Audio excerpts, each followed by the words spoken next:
Sandro, Mage ou encore Claudie Pierlot, toutes ces marques ont un point en commun, celui d'avoir Frédéric Bius à leur tête.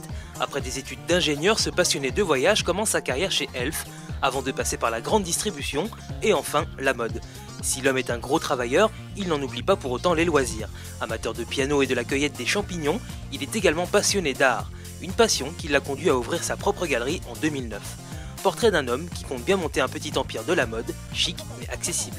Est-ce que Frédéric Bius, il pensait faire carrière dans la mode quand il avait 10 ans? Quand j'avais 10 ans, je crois que je voulais être médecin, à mon avis.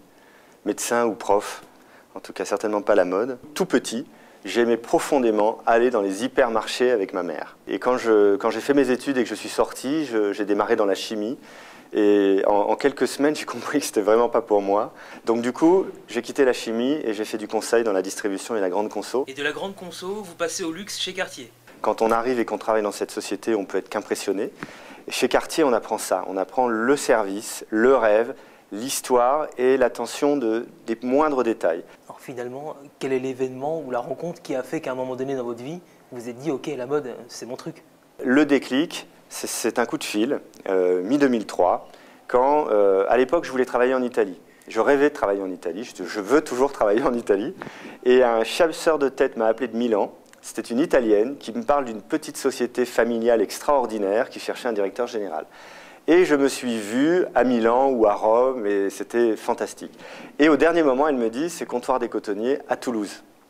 Sur le coup, j'étais un peu surpris. J'ai rencontré le président, le fondateur, et ça a été un coup de foudre. Et c'est ça qui a été le déclic de ce que j'ai fait ensuite. Un mot qui pourrait décrire chacune de vos marques. Ça, c'est dur. Claudie Pierlot, le mot serait parisienne. Mage, ce serait rock. Et Sandro, ce serait moderne. Et dans vos marques, c'est quoi le style Frédéric Bius? Je pense que paradoxalement, le style Frédéric Bius, c'est de partir du principe que je ne sais pas dessiner un produit. C'est de donner tout ce que j'ai quand je suis au bureau, mais je sais que ma vie, elle est en dehors et que finalement, le plus gros plaisir que j'ai dans la semaine, c'est quand je vais dans la forêt avec mon chien à Compiègne.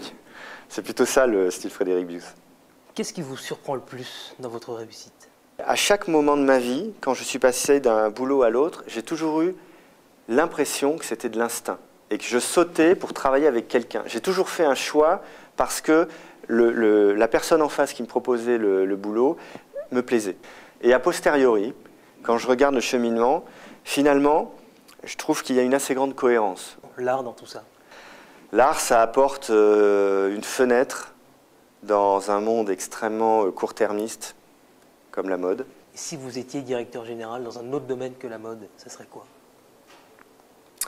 La production de concerts, parce que j'aime les moments juste avant que le concert ne démarre, quand vous avez la foule qui est trépidante et que vous ne savez pas ce qui va se passer. Je suis assez doué pour faire monter la sauce et pour faire en sorte que chaque pièce du puzzle soit au bon endroit, au bon moment. Et puis peut-être, parce que j'ai une grosse faiblesse pour le vin, donc si un jour j'ai des sous, peut-être essayer de racheter un vignoble, mais autour d'Aix-en-Provence.